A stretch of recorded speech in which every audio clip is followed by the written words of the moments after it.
Então vamos lá.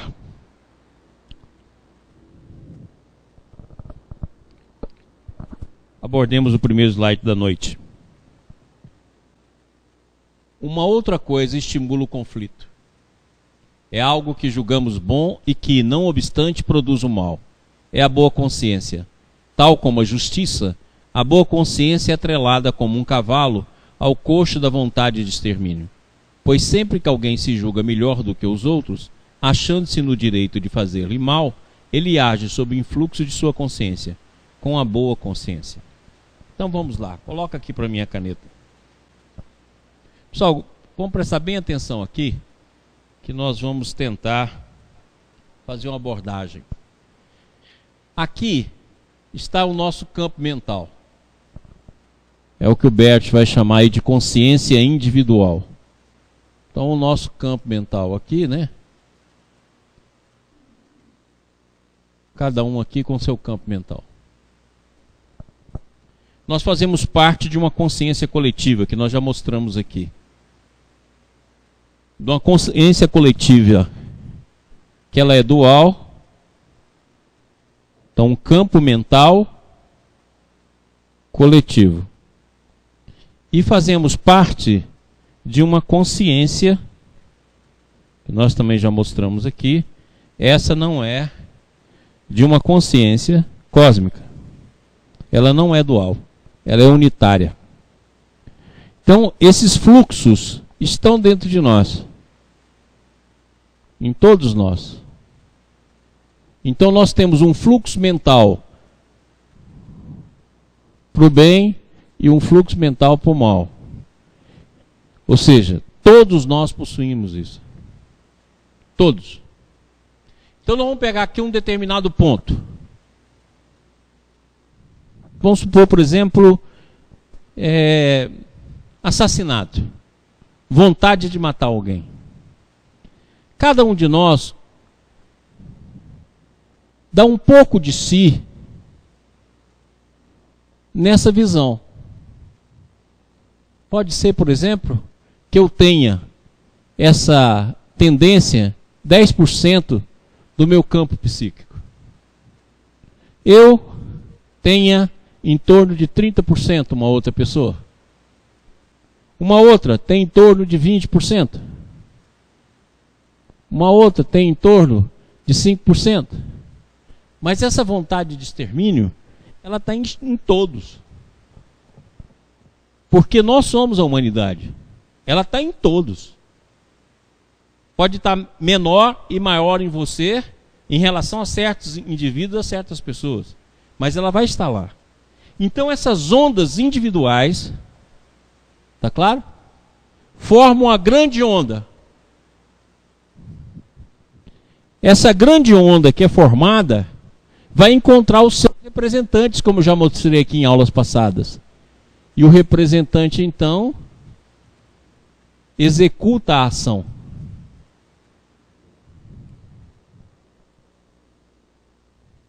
Então, em qualquer ato humano, existe uma contribuição nossa. Assim como nós não podemos falar de jeito nenhum que nós estamos fora daquilo que a gente provoca de ruim no ar. Se você pegar o ar que vai para toda a humanidade, nós damos a nossa contribuição para fazer um ar ruim. Seja nos nossos hábitos alimentares, seja no uso do automóvel, seja de qualquer maneira, nós estamos contribuindo com mais ou com menos em relação a um processo que é coletivo. E que nós estamos tentando nos educar para isso. Então, os prejuízos ecológicos da natureza, todos nós, de alguma forma, contribuímos para ele. Em maior ou menor cota. A mesma coisa ocorre aqui. Qualquer sentimento humano, todos nós temos ele na alma. Em maior ou menor proporção e tendência. Então, de nós sai uma corrente imensa. E vai achar os seus representantes. Quando esses representantes são achados e eles cometem esses atos, a tendência nossa é vir aqui, ó, e excluir. Mas não tem como. Então aquela técnica havaiana hoje, que está muito aí na internet, que fala o Ho'oponopono, ele é interessante por quê? Porque ele não leva aqui em consideração a quantidade que você contribuiu. Você assume 100% desse ato e tenta mudar ele dentro de você. Na hora que você faz isso, você contribui com todos. Porque essa corrente positiva vai atuar aqui. E que vai atuar sobre a pessoa. É como se você trabalhasse com o campo coletivo. Você não discute onde está a culpa. Você não discute a percentagem da sua contribuição. Você assume. Essa sim é uma consciência boa.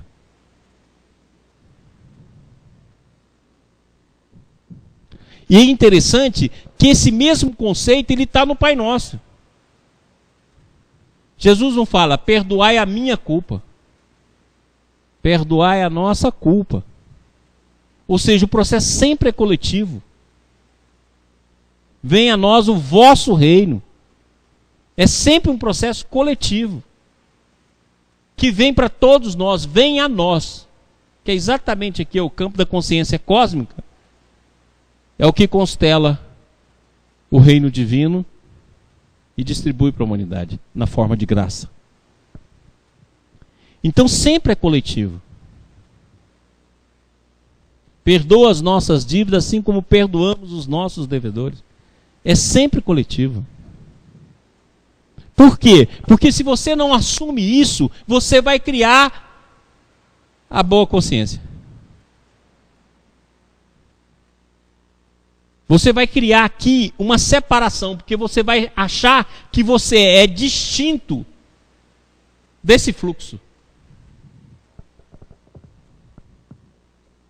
Como você é distinto desse fluxo, você repete a queda. Porque o que foi a queda do sistema para o antissistema? Um processo de distinção. Como você acha que você é distinto, você passa a excluir. Mas num processo coletivo não existe como excluir.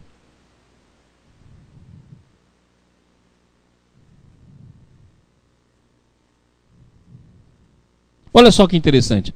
Jesus disse assim, quando ele falava com os fariseus, ele fala assim, não só com os fariseus, mas se referindo a todos nós, ele fala assim, se vós sois mal como sois, e sabeis dar boas coisas aos vossos filhos, olha só que interessante, se vós sois mal como sois, vós sois mal, quer dizer nós, o nível humano, fala isso no Sermão da Montanha. Se vós sois mal como sois, sabeis dar boa coisa aos vossos filhos, imagina em relação a Deus. Mas olha só que interessante. Mas na hora que chamaram ele de bom, ele também não aceitou. Ele não falou que era mal, mas não aceitou ser chamado de bom. Aceitou ser chamado de mestre. Por quê? Porque aqui está o processo coletivo, do qual a humanidade faz parte dele. Então o grande problema é a gente achar que a gente não é capaz de fazer. E somos capazes de fazer sim. Nós somos capazes de jogar nosso filho pela janela, nós somos capazes de matar a nossa mãe, nós somos capazes de usar droga, nós somos capazes de qualquer coisa humana.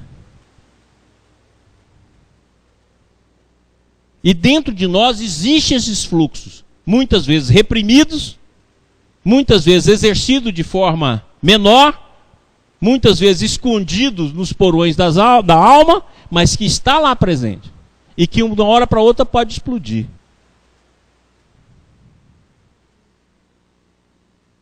E a gente vai ver que aquilo que a gente condena nos outros alimenta, no sentido de feedback, a nós mesmos. E daqui a pouco nós assimilamos essa ideia e fazemos igualzinho nós condenamos. Lembra que qualquer ação pessoal é movida por um conteúdo coletivo. E nós contribuímos com qualquer dificuldade humana com alguma cota. E que forma a avalanche, o vendaval, que vai escolher os seus representantes. É por isso que antes da gente pensar em punir simplesmente, a gente deveria pensar em reeducar qualquer ser humano. Nós deveríamos ter penitenciárias escolas, hospitais escolas. Da mesma forma que a gente olha para uma pessoa dita louca e a gente fala, não, ela é louca, ela precisa de tratamento médico. Essa loucura não é só naquilo que a gente julga loucura. Todo desamor é loucura. Lógico que a pessoa tem de assumir a responsabilidade pela qual ela se afinizou com esse campo nas ações que exerce. Quando nós falamos aqui, nós não estamos querendo tirar a responsabilidade e as consequências da ação. Não. Mas ela que vai ter de arcar com isso. Ela não vai ter de arcar com aquilo que a gente coloca a mais. E nem arcar com o nosso preconceito ou com o nosso julgamento. Que a vida dê a ela as consequências naturais que vai ter de dar mesmo. Mas que não seja a gente a apimentar o processo. A piorar o processo. A julgar o processo. A condenar o processo. Porque nós, como diz o popular, já sabe disso há muito tempo, né? Falava assim que nós somos farinha do mesmo saco. E isso é verdade. Você vê que o conhecimento popular vai indo, ele capta as grandes noções da vida. E somos farinha do mesmo saco mesmo. Não estamos nem em saco separado. Somos farinha do mesmo saco. E, consequentemente, vivemos no mesmo campo. Ok? Alguma pergunta? Pois não. Alice, bom, vamos supor, quando você fala a questão de apimentar, a questão da contribuição nossa eu até entendo, mas vamos supor assim, qual que seria essa contribuição do apimentar? Uma pessoa está destinada, vamos supor, a matar alguém. E qual que seria essa nossa contribuição? Uma pessoa está o quê? Vamos supor, igual você falou assim, da responsabilidade. A pessoa que às vezes vai cometer algum ato. Isso é que a gente não tem que apimentar esse ato. Me dá um exemplo. Não é apimentar não. Vamos supor, a pessoa cometeu um ato. Vamos supor que ela cometeu um assassinato. E nós vamos aqui e julgamos ela, excluímos ela e, acima de tudo, ainda pioramos o quadro em que ela se situa. Mas antes disso acontecer, já teve a nossa contribuição. Lógico, e ela continua tendo. A exclusão é uma contribuição de desamor. Ah, tá entendido. Entenderam isso aqui, gente?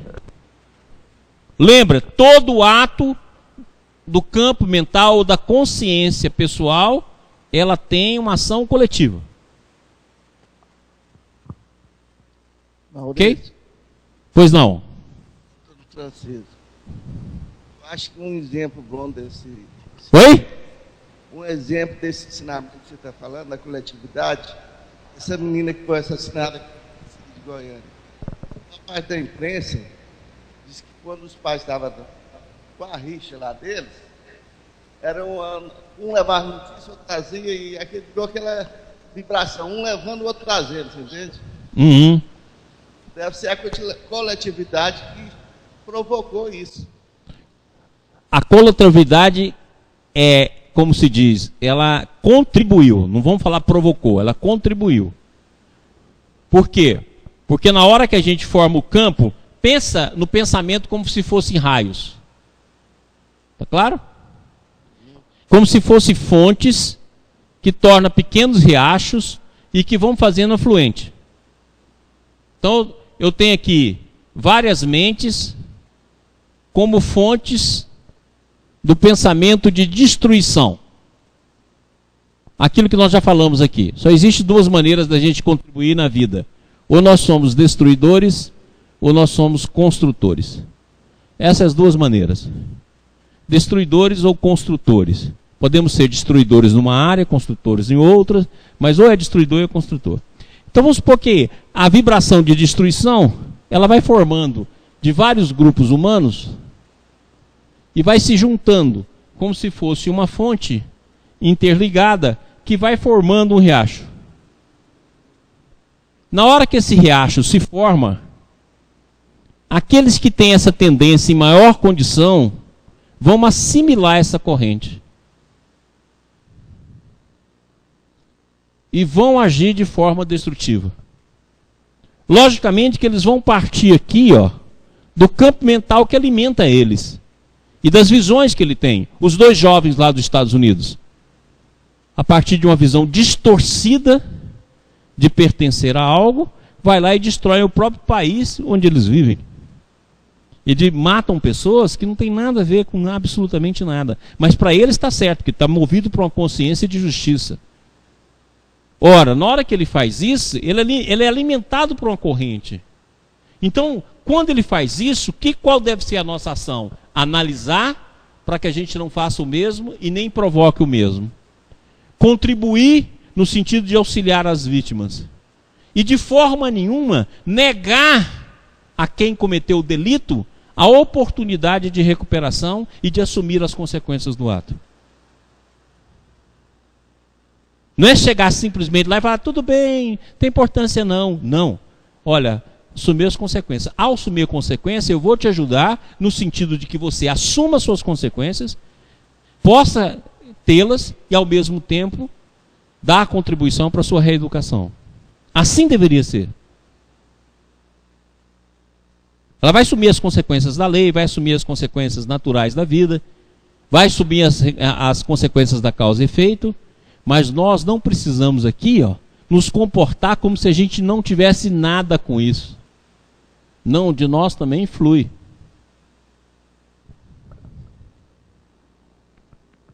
Dos nossos conteúdos também flui. Como diz o Beth, se ele é um perpetrador, tá claro? Não é excluindo que nós vamos resolver o problema. Entendeu isso aqui, gente? Então, o exemplo que o Francisco deu da morte que ocorreu lá em Goiânia. Vai morrer exatamente uma pessoa inocente, que não estava nem aí, não estava discutindo o problema.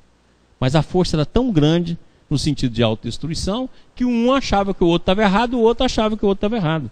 A ponto de colocar em risco a própria vida. Ok? Entendido? Preciso desenhar mais aqui? Esse aqui é uma boa consciência, mas um péssimo desenho. Próximo.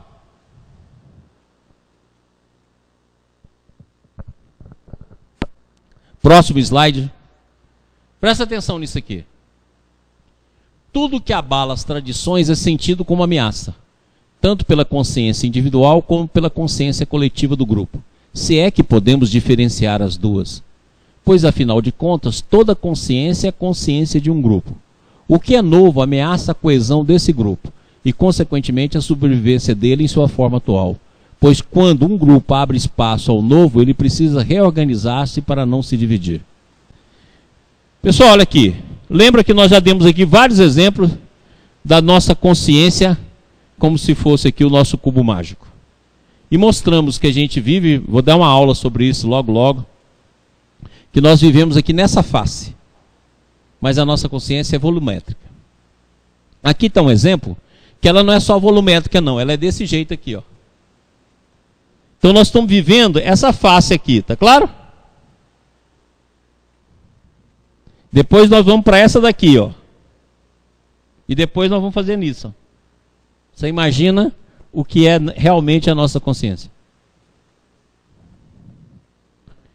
Imagina o que não é a nossa consciência. E quão distante nós estamos realmente da verdade. Por isso que a nossa verdade só pode ser relativa. Porque ela é relativa, sobretudo, a nosso nível mental, a nossa consciência do qual nós fazemos parte. Ok? Então, olha só. Voltemos aqui. Você pode olhar que tudo na vida tem um sentido de inércia. O novo é a maior dificuldade que existe para se implantar. O que a vida faz? Ela faz o seguinte. A pessoa envelhece. Tá claro? Ela coloca aqui nos velhos a experiência. Porque ele vai solidificando a experiência que ele foi conseguindo. Mas coloca nos novos a renovação. Então os velhos, do qual eu não faço parte, está aqui. Já estou excluindo para não ter problema. Os novos, tá bom? Os novos, então, ele traz a novidade. Que mais tarde vai virar experiência. É por essa razão que sempre vai haver choque. Sempre.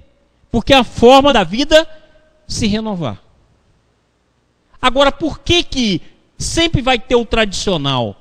Por que vai ser sempre difícil mudar? Mesmo que seja, por exemplo, um processo universalista, como é a doutrina espírita, por exemplo. Mas vai ser um universalismo de grupo. Por quê? Porque, na verdade, existe uma força de inércia em todo o processo da nossa vida. Todo o processo da nossa vida tem uma força de inércia. Que nós tendemos a permanecer naquilo que é conhecido. Naquilo que nos dá segurança. Então vamos colocar aqui. Sendo a consciência algo que vai abrindo, a nossa tendência é sempre permanecer no campo de abertura. Ou seja, naquilo que já é conhecido. Nós temos um medo danado de expandir. É por isso que as religiões se cristalizam. Porque aquilo que era novidade lá atrás, e que trouxe algo revolucionário, ele não tem continuidade. Ele vira dogma. Ele vira crença. Que se amarra com os nomes daqueles que lideraram o processo. Na doutrina espírita, por exemplo, é Kardec. Isso não é kardecismo. Quando o próprio Kardec falou, não bota meu nome na forma de kardecismo. Então, consequentemente, você vai lá e amarra segundo os conceitos, porque você tem medo do novo. Esse é o poder da inércia. Aquilo que eu conquistei, eu quero permanecer, porque eu tenho medo daquilo que vem.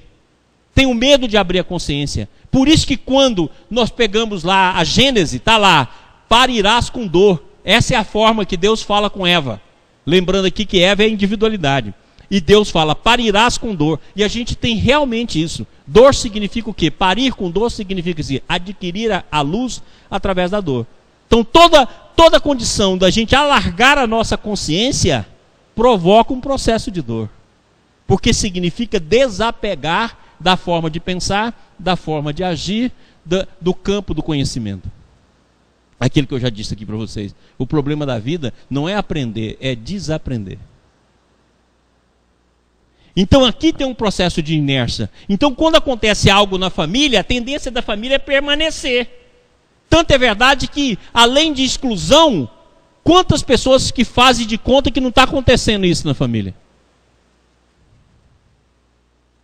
Ele não vê, ele não toma decisão. Está acontecendo um conflito, um filho está em risco social, um outro está em risco em termos de droga, o outro está em risco em relação à maneira que ele está vivendo. A família faz de conta que não vê. E quando acontece qualquer coisa de grave, meu Deus! Por quê? Porque a tendência é excluir e ficar no passado. Ficar no que é conhecido. Para essa tendência que nós temos sempre de querer fazer a vida ficar segura. Mas nada na vida é seguro. Você pode olhar que a nossa tendência é essa. Nós queremos um emprego eterno, um salário bom eterno, certo? Não queremos perdas financeiras, nós queremos tudo eterno. Casamento eterno, filho na nossa casa eterno. E as mudanças que vão ocorrendo vão incomodando. Então, na verdade, quando a pessoa fica lá sem ninguém em casa, fica lá com a síndrome do ninho vazio. E a pessoa chega a verbalizar com isso. Meu Deus, meus filhos foram embora, tudo foi embora, meus amigos foram embora. Uai, mas a vida é para isso mesmo. Você vai chegando na fase da velhice, é exatamente para ver uma nova renovação, para ver uma hibernação, para ver o processo. Seus entes queridos vão morrendo. Quando se chega na idade, por exemplo, que eu estou, você se torna enterrador de parente. Vai morrendo os mais velhos, que era a sua referência, e você vai virando a referência dos mais novos. Mas é a vida. E seu tempo vai passando. E vai ficando a experiência que vai brotar numa próxima vida, dando oportunidade do desenvolvimento do novo. Então a experiência daqui vem para cá e é acrescida do novo. É por isso que a vida dá aos novos essa condição.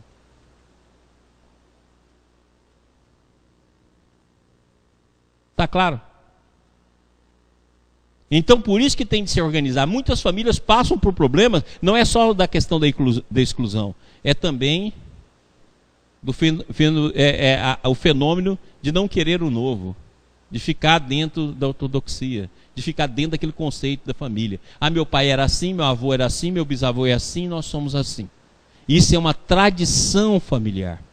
Enquanto isso é bom porque te dá uma sensação de pertencer a algo, então isso tem o seu lado positivo, que você pertence e nós queremos pertencer, mas ao mesmo tempo tem aquilo que bloqueia. Quando esse costume é fechado em si mesmo, é fechado na própria família. Certo? Próximo slide.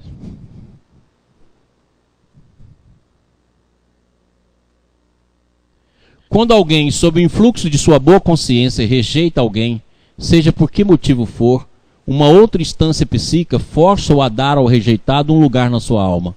Isso se evidencia pelo fato de que ele passa a sentir em si algo que rejeitou no outro, por exemplo, sua agressão. Porém, o alvo dessa agressão se desloca. Ele não se volta contra as pessoas rejeitadas, mas contra as outras, que talvez indevidamente são associadas a elas. Quem rejeitou não percebe que seu impulso é idêntico ao do rejeitado, apenas seu objetivo se deslocou. Pessoal, vem cá. Nós aprendemos muito na doutrina espírita a falar da lei de causa e efeito. Mas lembra que a lei de causa e efeito também é ação e reação. Toda ação que a gente provocar no indivíduo, essa ação retorna sobre nós. É inevitável.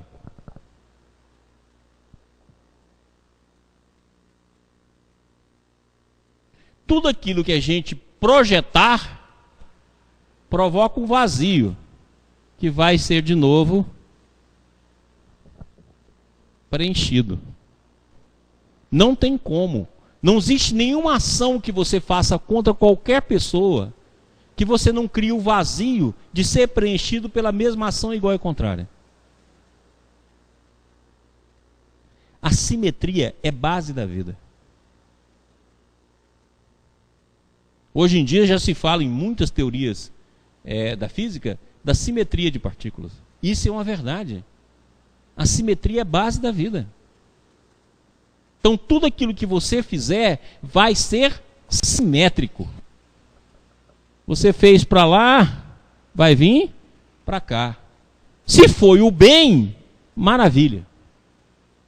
Mas se for o mal, você cria o vazio onde a sua mente fica presa.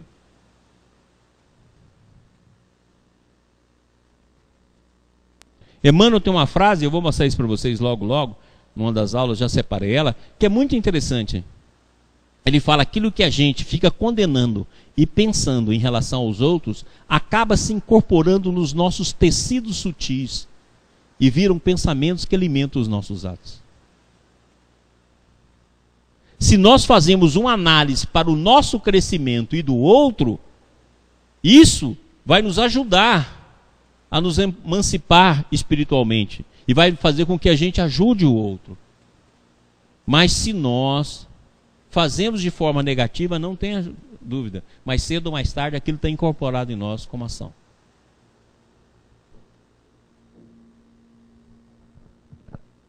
Está claro isso aqui, gente? Sem contar que nós fazemos parte de uma consciência coletiva que não aceita nenhuma exclusão. Então nós vamos sofrer a pressão desse processo.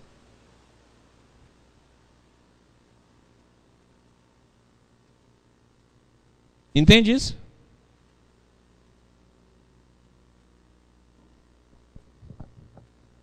Lembra?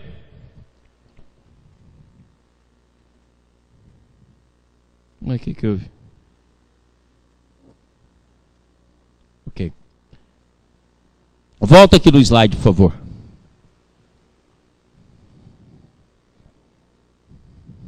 Volta no slide anterior. Esse. Pessoal, presta atenção aqui. Nós estamos aqui, tá? O que foi? Hã? Ah, triscou? Tá bom. Por causa da caneta, né? Nós estamos aqui, tá claro? Essa consciência todinha aqui, ó, são consciências coletivas. Imagina a pressão que vem daqui para cá. Como é que nós somos capazes de resistir isso? E toda ação negativa que a gente fizer aqui, ela cresce positivamente lá e vai fazer pressão aqui.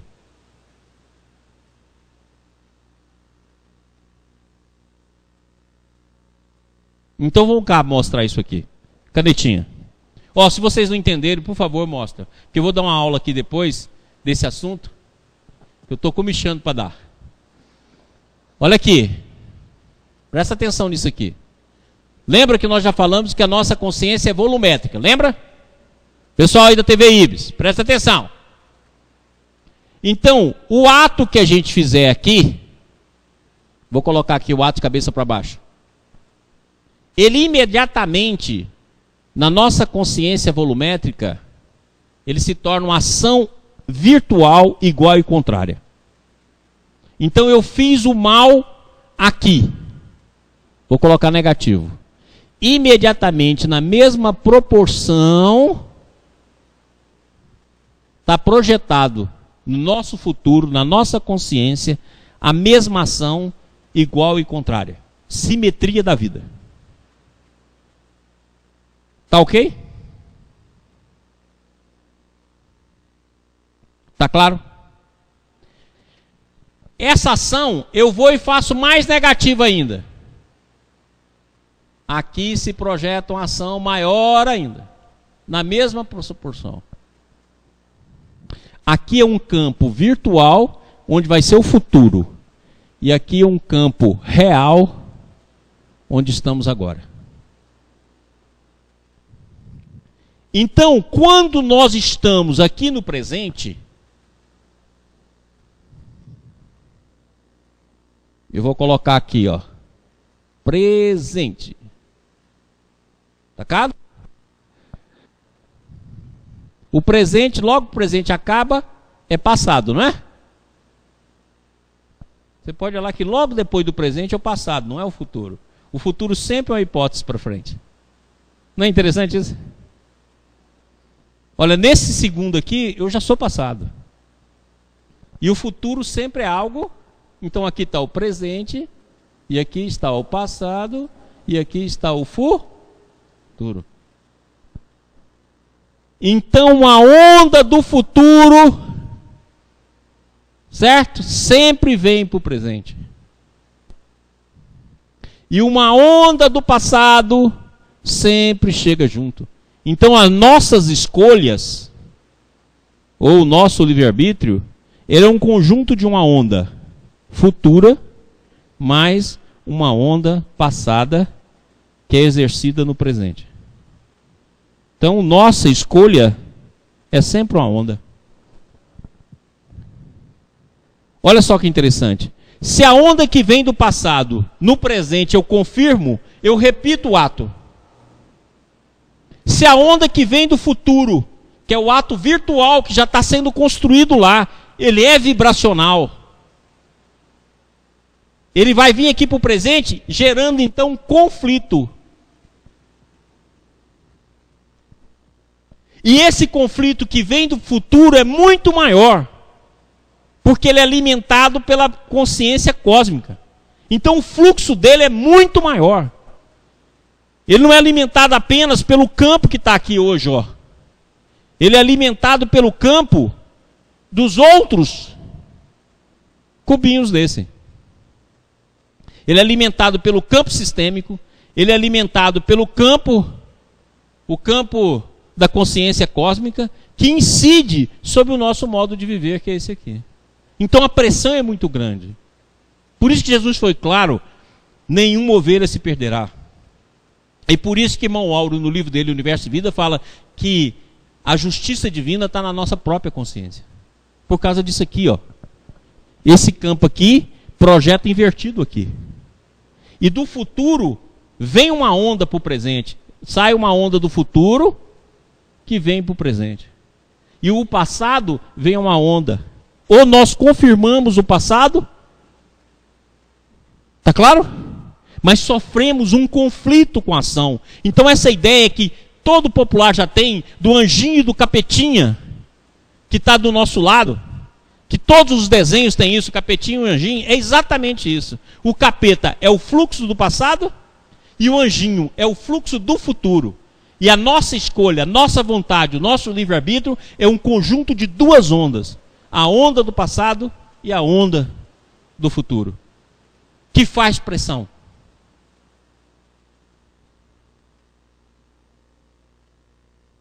Ok? E na hora que nós fazemos a nossa trajetória e vamos confirmando ela em ato, 1 ato, 2 atos, 3 atos, 4 atos, até que ela chega no momento exato de saturação. Saturou, ó quantos atos semelhantes. Na hora que satura, o próximo passo seu é começar a prova.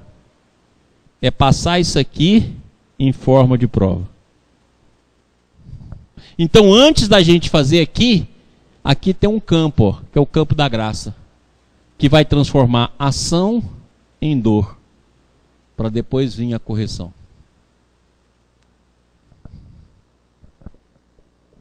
Entendeu?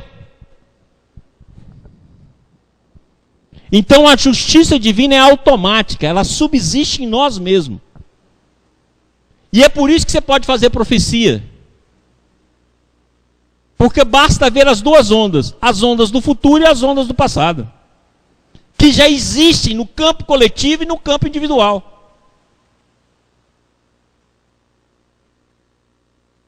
E mostra as consequências. Se optar pela onda do passado, vai acontecer isso. Se optar pela onda do futuro, vai acontecer aquilo. Se ainda tiver tempo para mudar, nós ainda podemos mudar. Por isso que aquilo que nós chamamos de apocalipse, transição planetária, sempre é uma onda de probabilidade. Porque ainda dá tempo de mudar. Então vamos ver como é que o processo acontece coletivamente. Pessoal, por favor, quem não estiver entendendo, pergunte. Pessoal aí de TV Ibis, pergunte. Então vamos pegar aqui, ó o processo terreno. Tá claro? Formando o mesmo processo. É sempre volumétrico. Aquilo que fizermos aqui, vai estar aqui, em sentido simétrico e igual e contrário. Então assim é o coletivo também. Então se é duas ondas, uma onda que vem do futuro e uma onda que vem do passado, o profeta está aqui no presente, ele vê a onda do futuro e vê a onda do passado. E mostra as consequências da onda. Por isso que eu falo, quando a profecia de um grande profeta, Jeremias, Isaías, se cumpre, ele chora. Se for a profecia boa, a vinda do Cristo, a vinda do Consolador, é uma alegria. Porque ele sabe que vem pela onda do futuro. Agora, se for alguma coisa da onda do passado que se confirma, é uma tristeza. Que a profecia era para evitar, não era para confirmar. Enquanto nós não chegamos num ponto de saturação, o que é o ponto de saturação? Aqui está a trajetória, ó. Pensa na trajetória de uma bala. Essa trajetória está acontecendo e atos estão nascendo dessas trajetórias, seja atos pessoais ou atos coletivos.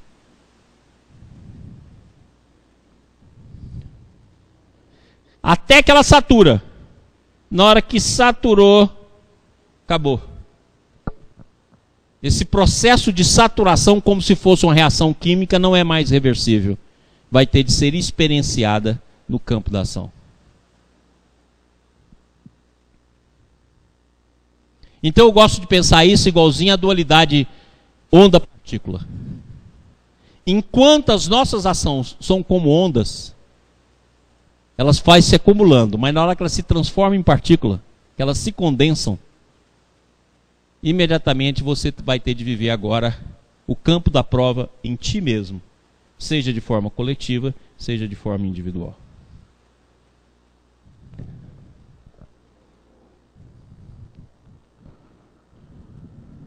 Ok? Alice, no caso esse ponto de saturação aí entra naquela particularidade do ângulo que a gente tem interior de cada um. Que seria entra isso, no né? ângulo, lógico que entra no ângulo. E aquilo também que Jesus foi claro. Quando é que vai acontecer essas coisas, mestre? Ele fala, esse dia, essa hora, ninguém sabe. Por quê? Porque vai depender do ponto de saturação e vai depender da onda que vem do futuro corrigindo a onda do passado. Nós ainda podemos mudar.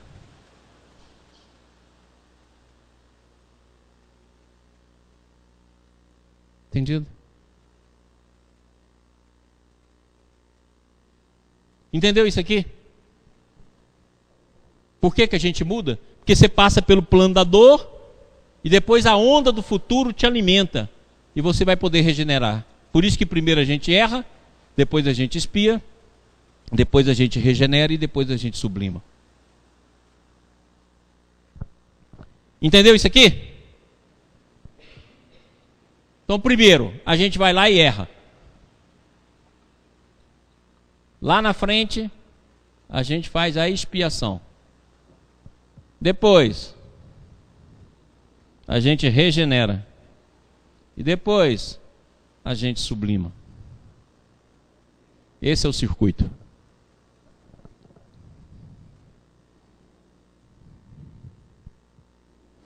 Tanto pessoal como coletivo.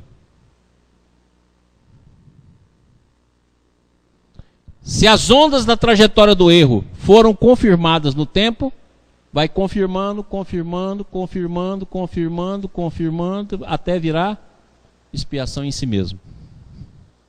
Maurício, Vânia. Oi. A gente vê muito, eu mesmo já fiz isso, que é quando a gente vê assim, que os Estados Unidos invadiram... Vânia, fala Oi. um pouquinho mais baixo, um pouquinho mais distante, que está estridente. Quando a gente vê na televisão, eu mesmo já fiz várias afirmações disso, que a gente vê assim, os Estados Unidos invadiu o Afeganistão. Aí a gente fala, ai, tá vendo? Vai estourar a Terceira Guerra Mundial. E fala-se muito que vai ter essa guerra mundial. Mas isso aí vai, se a gente, cada vez que a gente está falando, a gente está reforçando o coletivo de ter essa Terceira Guerra. Não quer dizer que ela vai ter, né? Não, ela é uma onda de probabilidade. Presta atenção aqui. Entenderam isso aqui? Vou explicar a sua pergunta, mano. Entendeu isso aqui, gente? Pessoal da TV Ibis, entendeu? Todo mundo está entendendo? Tem alguma pergunta aí? Olha, presta atenção. Entendeu isso aqui? E vou explicar agora aquilo que a Vânia falou. Se nós entendermos isso aqui, então, olha bem, leva-se um tempo para esse processo. Então, quando a gente faz uma ação, por exemplo, eu matei de forma violenta. Vai acontecendo esses fatores. Até que eu vou passar pela prova da morte violenta. Mas eu matei 400 pessoas. Eu vou ter de morrer 400 vezes violento? Aquilo que nós falamos. Não, eu vou passar pelo arquétipo da morte violenta. E as outras 399 mortes que eu provoquei, eu vou cobrir com amor. Vou vir várias encarnações como profissional da saúde, contribuindo para a vida de inúmeras pessoas. Até que a ação que eu fiz recebe uma onda igual e contrária para anular esse conteúdo na minha memória. Então ocorre uma interferência construtiva. Uma onda igual e contrária. E anula. Retirando da nossa memória todo esse conteúdo. De maneira que a gente chegue puro ao final da evolução. Por isso que fala puro, espírito puro. Porque tudo aquilo que ele fez, ele anulou e automaticamente assimilou a corrente superior do bem. Entendeu o que é pureza? Sem nenhuma nódoa na consciência, sem nenhum contato com a matéria, seja ele qual for, porque tudo foi sendo anulado.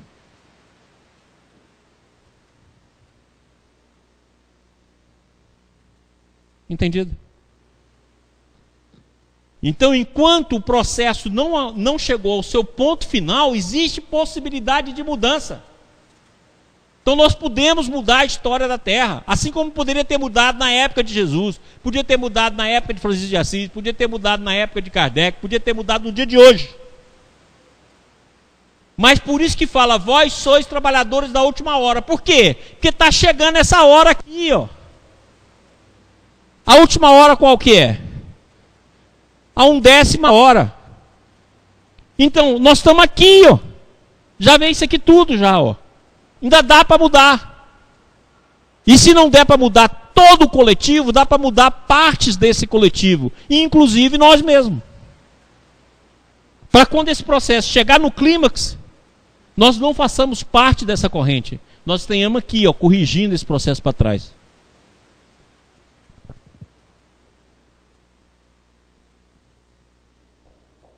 Deu para entender? Pessoal de Goiânia, deu para entender? Pessoal da TV Ibis, deu para entender? Isso aqui é importante, eu vou falar nisso aqui, que eu ainda quero falar sobre a questão do tempo. Mas se der para entender isso aqui... Maurício, esse quadrante que você desenhou aqui, a gente pode também comparar com a roda de Sansara? Pode, a roda do Sansara exatamente, mas lembra, nunca é uma roda fechada. Por isso que é espiral, ela sempre abre. E está aberta pelos dois campos. Então eu posso voltar no passado com a minha consciência e resolver muito problema meu no presente. E eu vou falar sobre isso aqui. Entendeu aqui, gente?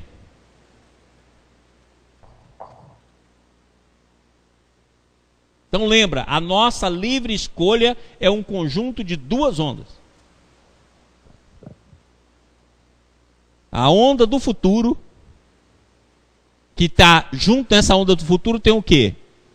O ato virtual consertado, mais a pressão do campo coletivo do bem, mais a consciência cósmica. Então é uma força imensa. É por isso que nós entramos pela dor. Então nós podemos fazer uma seguinte equação. Ó. A nossa livre escolha, ela é um conjunto de uma onda futura, mais a onda do passado. Essa onda futura é o conjunto da onda virtual, da onda coletiva do bem e da onda da consciência cósmica. Não tem jeito. Isso é levado à correção. E isso é automático. Maurício. Oi. É o André.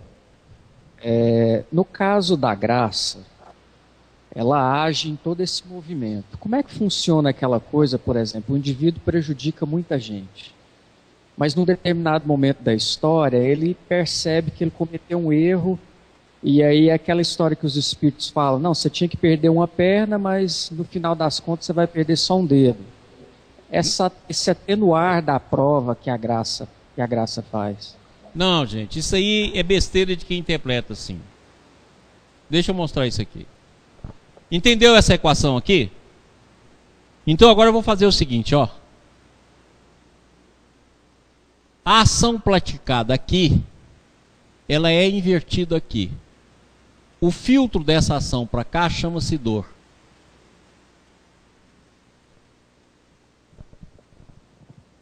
Então não tem como que a pressão dessa onda futura vai nos levar à correção.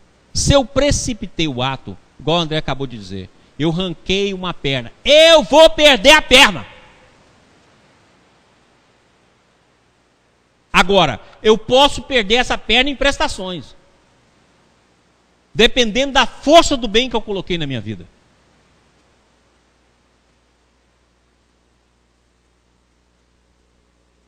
Então é o seguinte, eu ia perder a perna, mas eu ando o dia inteiro para dar passe e orientar as pessoas na casa dela. E nunca fiz isso nas minhas reencarnações. Agora que eu estou fazendo. A vida fala, deixa o coitado aí, ó, que vai ser difícil ele dar passo lá com a cadeira de roda. Não tem acessibilidade nesse país. Então deixa ele lá. Vamos fazer ele perder o pé, ele vai mancando. Na encarnação que vem a gente perde o joelho. Na outra, ele nasce com atrofia na coxa. Está claro? A soma do processo, somando o processo, toda a soma do processo vai levar à prova original.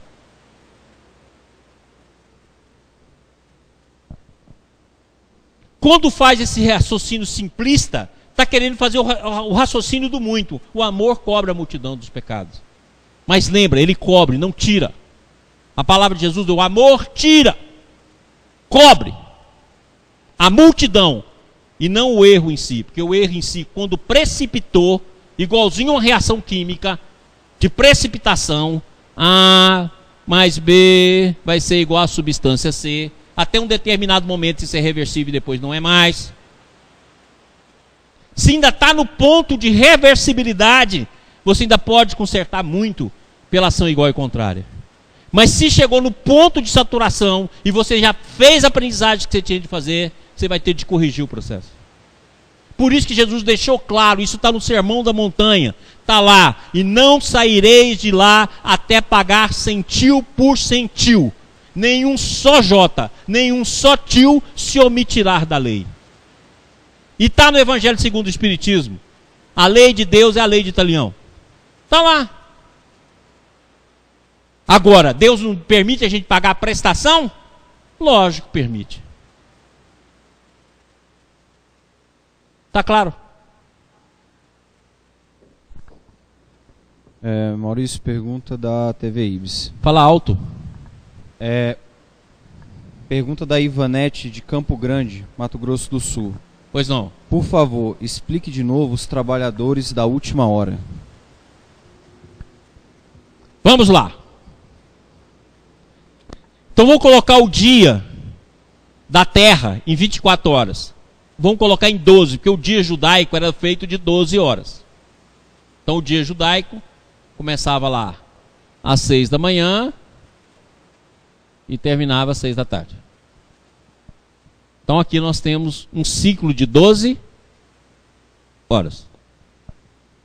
Ok? Então é um ciclo terreno.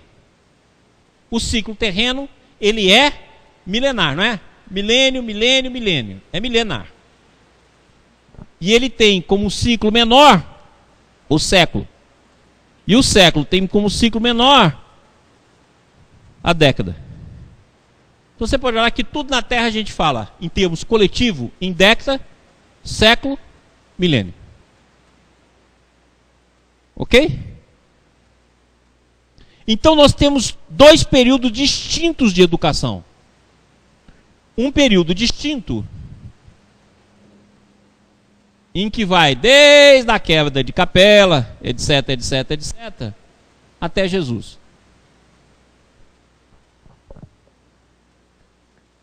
Esse é o período distinto. E se você pegar mais ou menos do século 7 antes de Jesus até Jesus, foi os séculos de maior luz que já houve na face da Terra, nem na Renascença.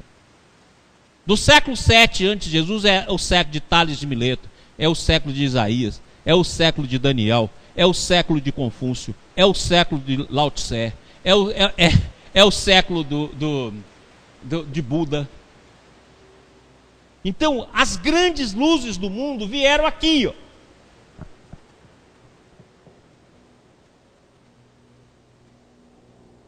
E se nós pegarmos de Jesus até o Consolador prometido?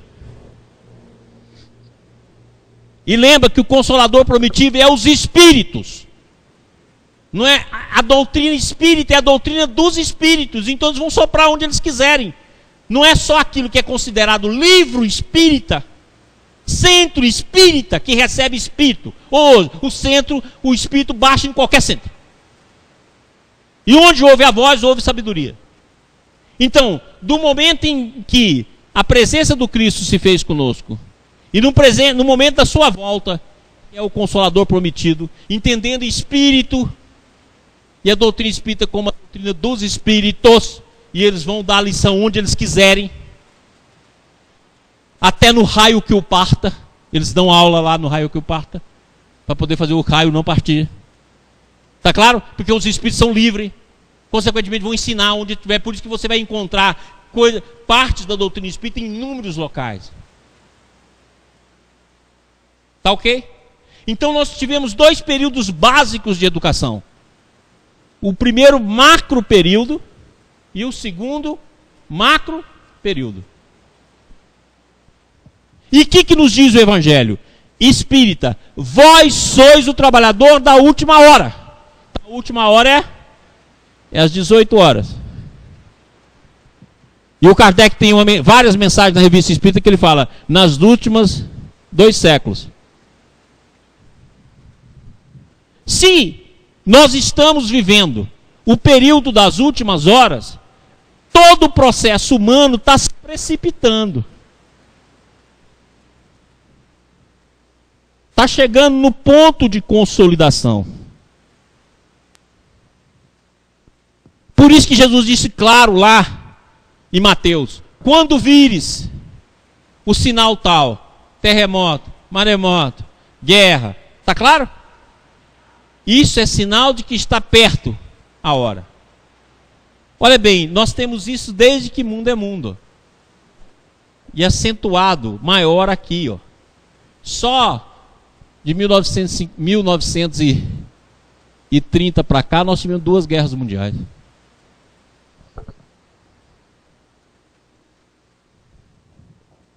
Então nós estamos vivendo, não sabemos a época, não tem data para isso. Que se de uma hora para outra a humanidade resolver amar um ao outro, acabou. Não precisamos passar por essas provas. Agora, se o processo fosse consolidando até fazer essa macro processo, não tenha dúvida, chegará o momento das grandes dores. Aí o que acontece? Aí não é mais o coletivo total que se salva, são os grupos do coletivo. Então vamos supor que a humanidade é um grupo coletivo, formado de vários grupos. Então se não deu para salvar todos, agora salva-se parte dele.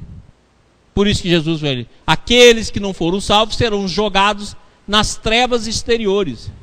O que é treva exterior? Sairá do planeta Terra para outro planeta. Por que é treva? Porque nós vamos encontrar o planeta na mesma fase que nós encontramos aqui. Então nós andamos tudo isso aqui.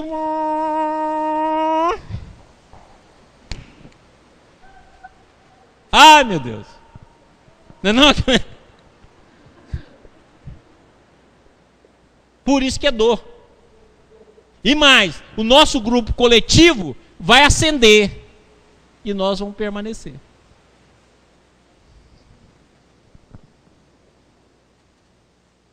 Quem me excluir aí vai ficar comigo. Não tem exclusão. Até a hora da separação, e quem faz a separação não é a gente? É o Cordeiro, né? Está lá no Evangelho, o Cordeiro que faz a separação. Então, meu filho, não me exclua, não. Entendeu aí?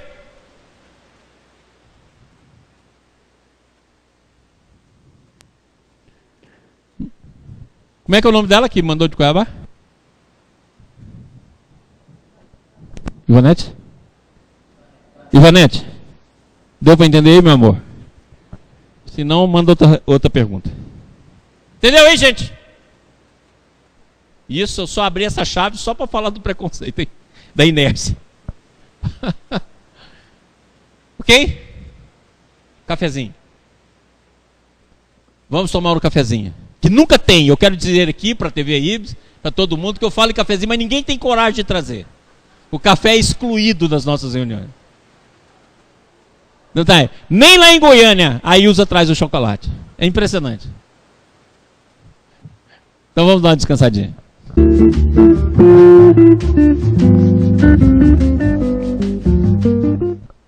Pessoal, vamos recomeçar. Gustavo, vamos sentar.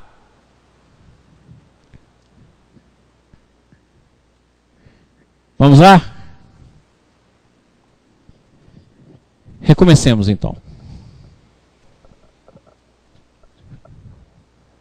Vamos lá? Próximo slide. Próximo slide.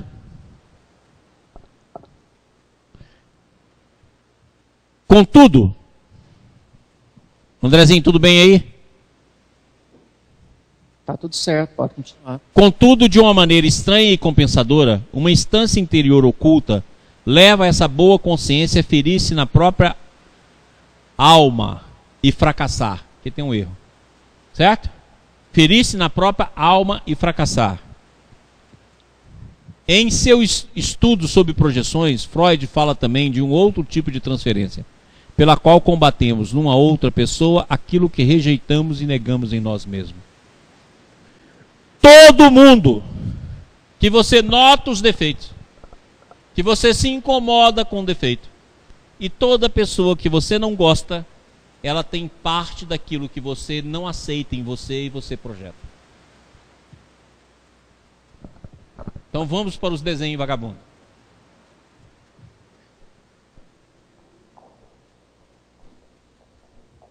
Olha aqui. O processo é assim, ó. Você está aqui. Gordinho, careca. Tá claro? Dentro de você tem lá a sua sombra. Essa sombra, ela é reprimida por você. Aí o que ela faz? Vem aqui no seu campo mental e é projetado no outro. Deste tamanho. E o próximo está aqui, desse tamanhozinho. Você vê aqui, ó. E acha que isso é dele. Quando isso aqui é seu. Entendido? Onde que Jesus falou isso? Onde que Jesus mostrou esse mecanismo?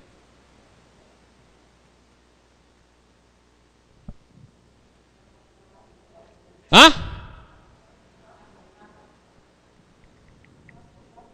O que ele fala? Que a gente vê o que no olho alheio? Isso. É exatamente isso. Você vai ver aqui, ó, pequena arqueira aqui no olho desse, e não vai ver a imensa trave que você tem. Essa é a projeção que o Cristo falou.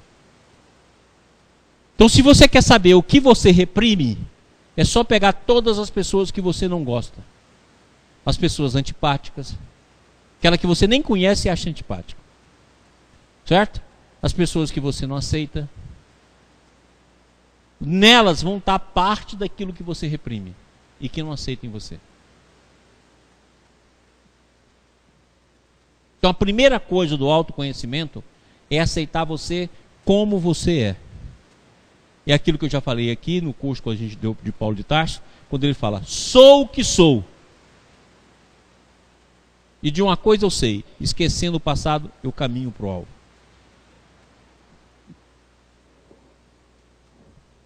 Então nós somos assim, ó. Então quando uma pessoa faz um ato que está reprimido dentro da gente acha um absurdo. É por isso que vem para a exclusão.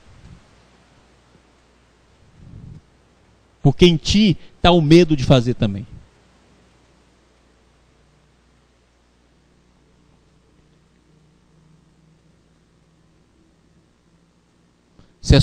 Se o ambiente, né, der as condições, não fala assim, popular não tem uma frase também que é interessante, né? A ocasião faz o ladrão.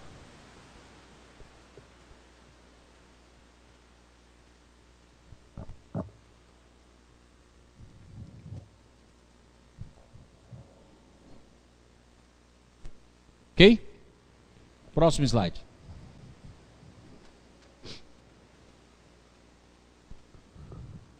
Outro modo de deslocamento se mostra quando os filhos incorporam em seu comportamento algo rejeitado por seus pais. Antes de eu continuar, vem cá. Pessoal, olha aqui como é que é importante o autoconhecimento. Aqui nós temos o campo familiar. A família está dentro dele. Pai, mãe, filhos. Está aqui. Então aquilo que o pai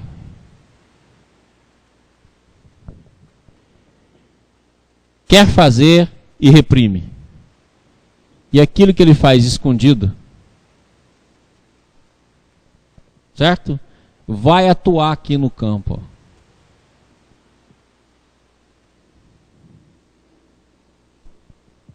E algum desses filhos vai assimilar.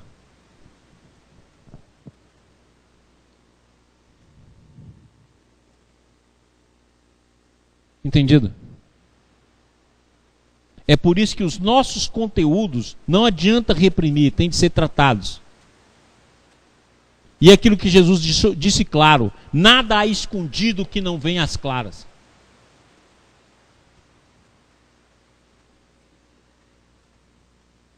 Então isso vai estar no campo. E vai fazer uma constelação sistêmica.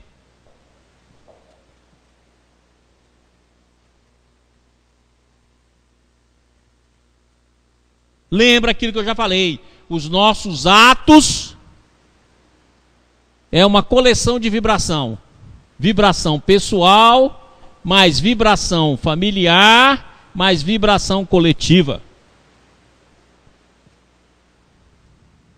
Então aqui está meu ato. Eu sintonizo com isso aqui. E o bolo cresce. Então ato é vibração pessoal, mais vibração familiar, mais vibração coletiva. Então nós estamos aprendendo. Para não ver as coisas só numa direção. Já estamos vendo que a nossa escolha é duas ondas. Por enquanto, porque daqui a pouco eu vou colocar outra onda aí. Então agora a mesma coisa, os nossos atos é um conjunto de fluxos. O fluxo pessoal que nasce de mim. E o fluxo familiar e o fluxo coletivo do qual eu faço parte.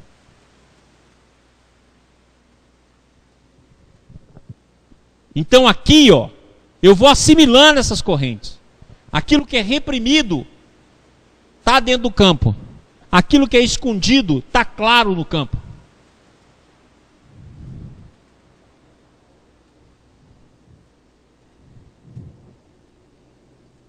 Quer ver um exemplo interessante? Isso aqui é um exemplo do Bert. Ele abre um campo imenso. Tem o pai e a mãe. Que estão casados, mas não querem estar casados. O pai quer ir embora de casa.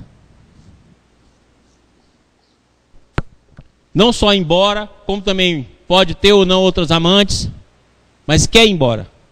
Esse fluxo aqui, ó, fica dentro do campo. A filha assimila e tem anorexia ou bulimia.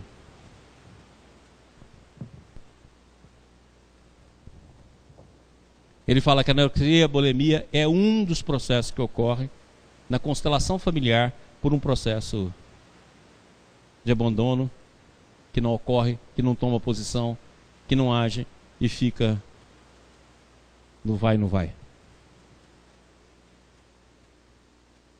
Outro problema que dá aqui é problemas da fala, principalmente a gagueira.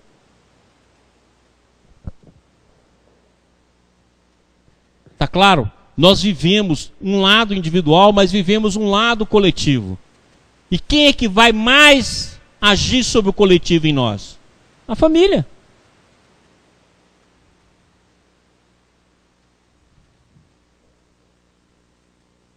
Ninguém age mais em nós do que pai e mãe. André Luiz chega a dizer, já falei isso aqui várias vezes, que até os 7 anos os filhos são médiuns dos pais. Agora você imaginou, quanto mais você está interligado, mais você é médium dessas forças. Então se a gente não quer que aconteça isso na nossa família, vamos tratar os nossos conteúdos. É por isso que Jesus foi tão claro, seja o vosso falar sim, sim, não, não. Do que o que procede daí, procede do maligno. É exatamente uma vida clara.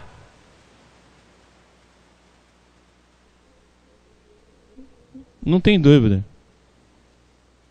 Oi. Acho que é assim. É Lucimeire. Nesse caso aí do marido e a esposa, ele quer sair, né, de casa.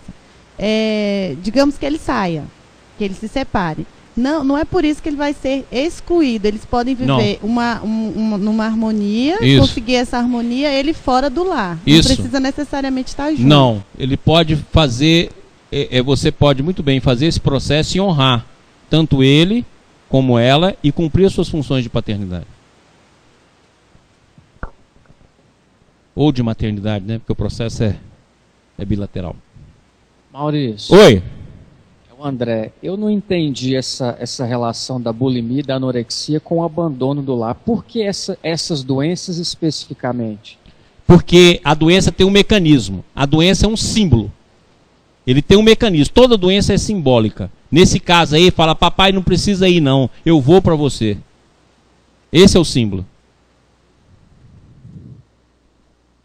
E a comida principal, e o pai e a mãe, é o alimento principal da vida.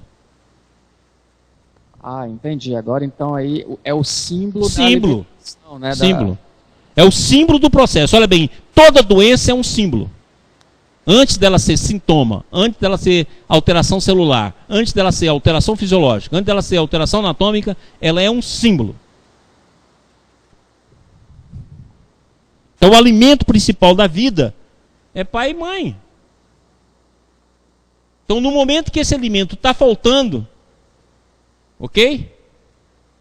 Então ela tenta fazer uma troca, tenta assumir uma posição que não é dela. Pai, não vai não que eu vou.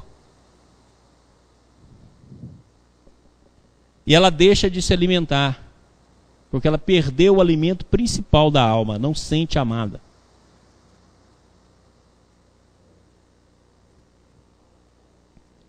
Entendeu, André? Agora eu entendi o nutrir aí.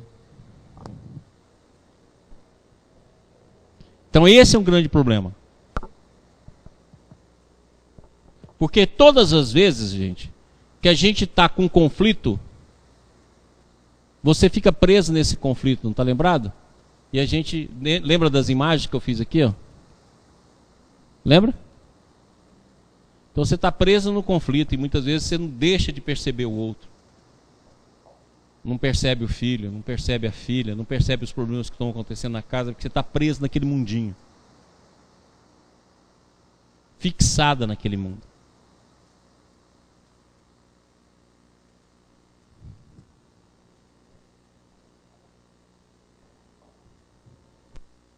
Pergunta? Acho que eu falei coisa demais hoje.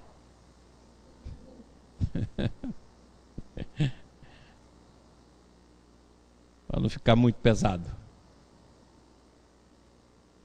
Se nós entendermos isso aqui como campo de irradiação, olha aqui, ó. Vou dar uma imagem para a gente poder entender. Vamos pegar o ferro velho aí de Goiânia.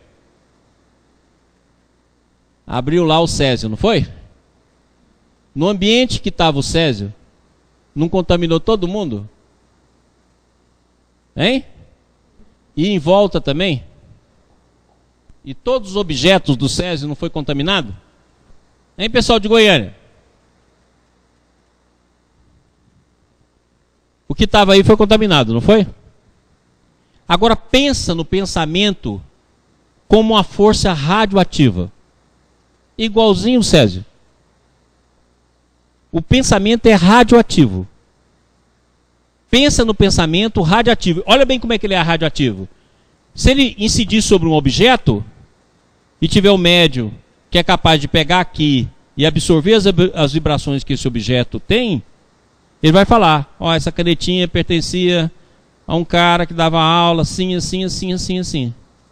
Como ele percebeu isso? Porque o objeto é vibração.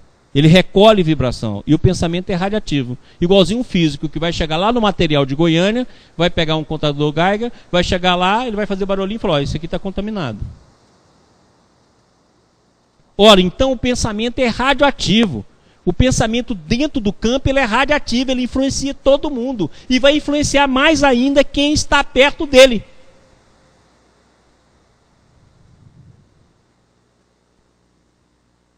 Então quem estava lá no ferro velho de Goiânia, no campo do ferro velho, ficou contaminado. Mesmo aquele que não tinha nada a ver com o ferro velho. Nunca entrei no ferro velho.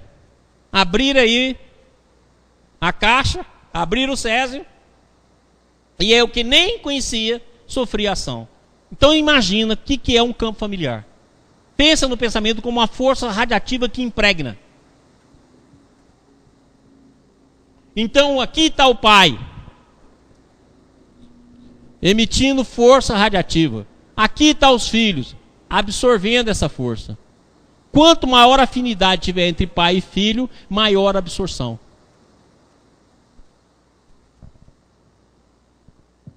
Substância radioativa. O pensamento é uma substância radioativa.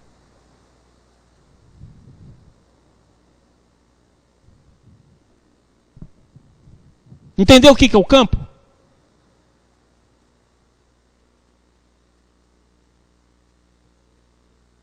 Entendeu a responsabilidade que a gente tem no falar, no pensar e no agir?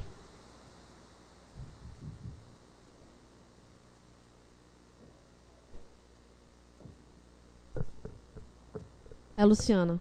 Maurício, a gente sempre fica com a sensação de que essas energias, de forma negativa, são mais... Parece que elas influenciam mais do que as positivas que a gente tenta influenciar, mesmo que... Não. Se o pensamento é radiativo, então você pensa, o pensamento do bem, além de ser radiativo, ele é luminoso.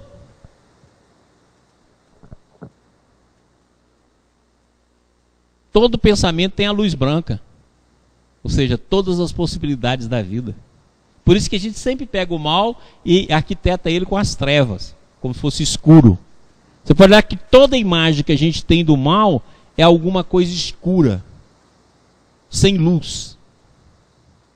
Isso é bacana, se você entender que a luz tem todas as potencialidades da vida. É como diz João, né? Deus é luz. Então a gente poderia entender que se a gente influencia mais de forma negativa é porque os nossos conteúdos são mais negativos. Porque a gente assimila os negativos, acredita nos negativos. Ok? Pessoal, é isso aí. Alguma pergunta? TV Ibis, alguma pergunta? Goiânia? Ou faça o cálice para sempre? Não, sem perguntas. Sem pergunta? Muito bem. Então, vamos terminar a nossa aula. Agradecer a todos, agradecer o pessoal da TV Ibis, agradecer o pessoal de Goiânia, de Brasília. Semana que vem eu vou estar em Goiânia. E aí nós vamos dar uma aula e nós vamos ter 3 aulas que serão gravadas. E essas aulas nós vamos gravar amanhã e eu vou pegar esses assuntos aqui e vou dar uma explicada com imagens melhores para que a gente fixe esses assuntos aí, tanto em relação ao fluxo das escolhas como a questão da consciência. Então nós vamos falar um pouco mais sobre isso aí para que encaixe melhor dentro dessa visão da constelação familiar e constelação psíquica. Ok? Façamos a nossa prece. Vou chamar o Julinho para fazer a prece final. Pessoal, boa noite a todos, muito obrigado.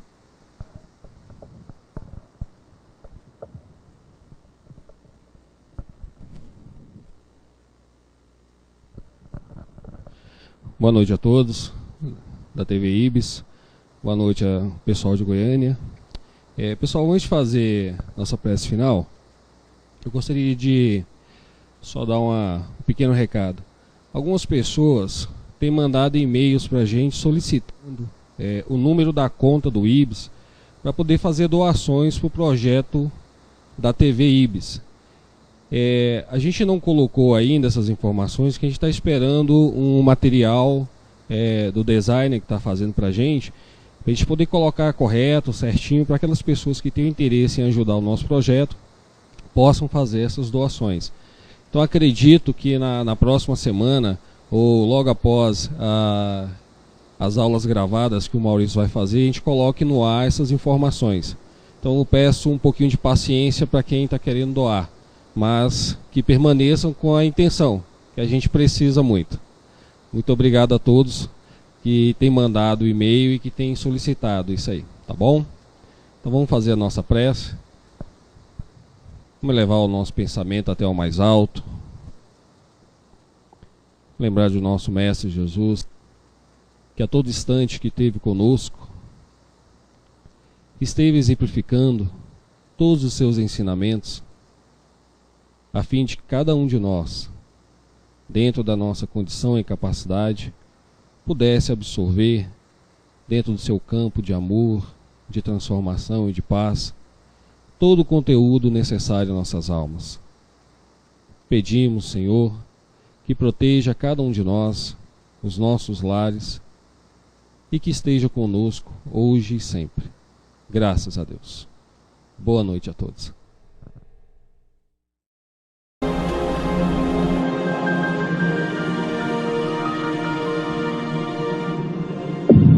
IBS, Instituto Brasileiro de Benemerência e Integração do Ser. www.ibis.org